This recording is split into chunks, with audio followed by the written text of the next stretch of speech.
Bapa dan Putera dan Roh Kudus. Amin. Ibu Bapa, rekan-rekan muda dan adik-adikku yang terkasih dalam Kristus, pada kesempatan ini kita bersama-sama akan merenungkan bacaan-bacaan dari hari Minggu biasa yang ke-29.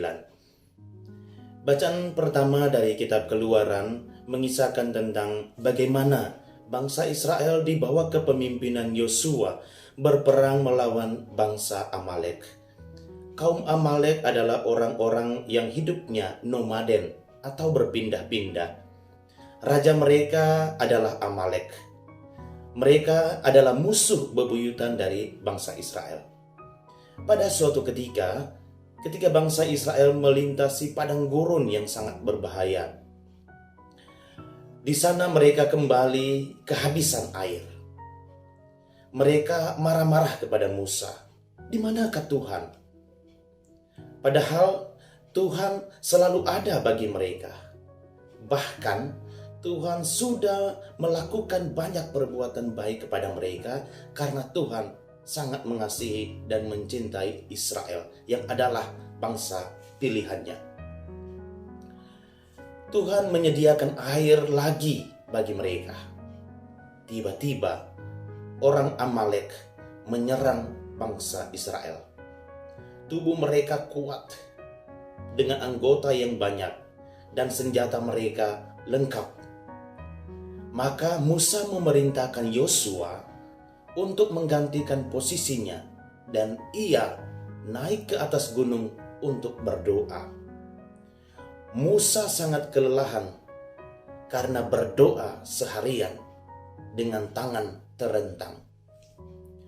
Harun dan Hur kemudian memberikan bantuan kepada Musa, sehingga dengan bantuan doa Musa yang ditolong oleh Harun dan Hur, bangsa Israel berhasil menaklukkan kaum Amalek yang kuat itu.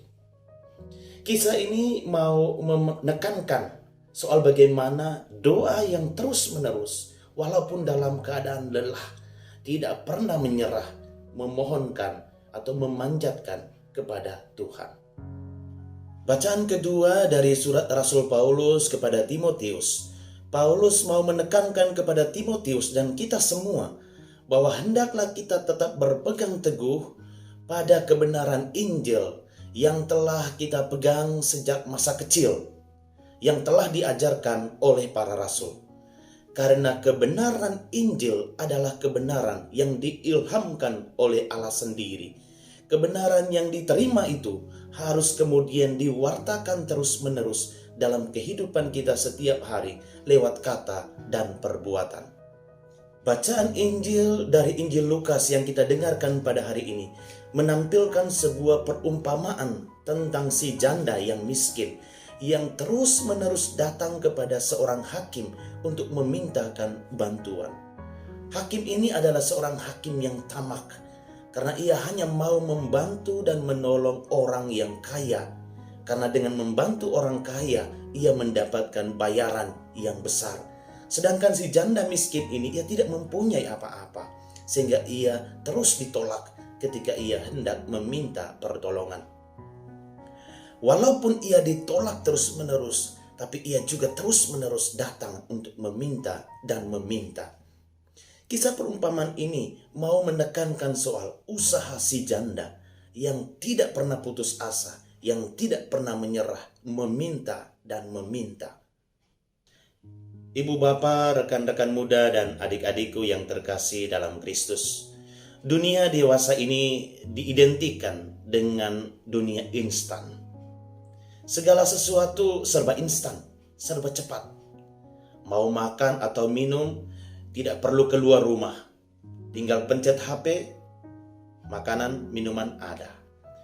Mau urusan surat menyurat, tinggal pencet, ada, selesai. Mau daftar sekolah, mau daftar kerja, kuliah, atau apapun, tinggal pencet sekali, beres.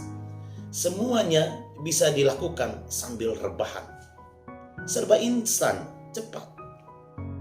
Sadar atau tidak, hal seperti ini juga sering mempengaruhi mentalitas kita dalam hal berdoa. Orang kadang berdoa sambil tiduran, duduk, berdiri, dan mengharapkan Tuhan untuk instan, cepat menjawab apa yang kita harapkan, apa yang kita mintakan. Jika Tuhan terlambat memberikan jawaban, komplain. Tuhan tidak mau menjawab doa saya. Tuhan tidak mendengarkan permintaan saya. Mentalitas instan manusia dewasa ini terbawa juga dalam hal doa. Akhirnya orang mulai mengadakan perhitungan dengan Tuhan. Saya malas berdoa, bosan berdoa, dan tidak mau berdoa lagi karena Tuhan tidak mau menjawab doa saya. Oleh karena itu, ibu bapa, rekan-rekan muda, dan adik-adikku yang terkasih dalam Kristus, melalui ketiga bacaan hari ini, satu poin penting yang ingin saya tekankan adalah soal jangan menyerah.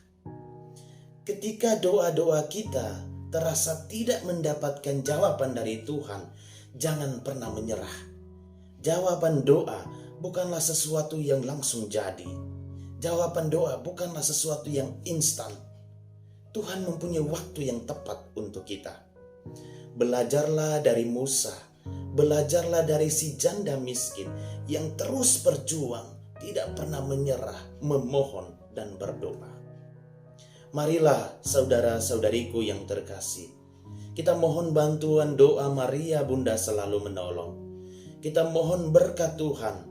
Semoga Ia menumbuhkan di dalam diri kita semangat untuk terus berdoa, tidak pernah berhenti memohon dan memohon untuk memperoleh berkat dalam hidup kita setiap hari. Amin. Allah Bapa kami yang Maha Kuasa, kami bersyukur dan berterima kasih kepadamu karena Engkau telah memberikan kesempatan kepada kami untuk merenungkan sabda-sabdamu. Semoga dengan merenungkan sabda-sabdamu ini, kami semakin dikuatkan dalam iman dan kepercayaan kepadamu. Semangat doa kami ditumbuhkan dan senantiasa percaya bahwa Engkau tidak pernah membiarkan kami sendirian. Engkau selalu menjawab setiap doa kami pada waktu yang tepat menurut kehendak-Mu. Bimbinglah dan kuatkanlah kami selalu ya Bapa dengan berkat-Mu yang berlimpah. Ini kami mohon kepadamu dengan perantaraan Kristus Tuhan kami. Amin.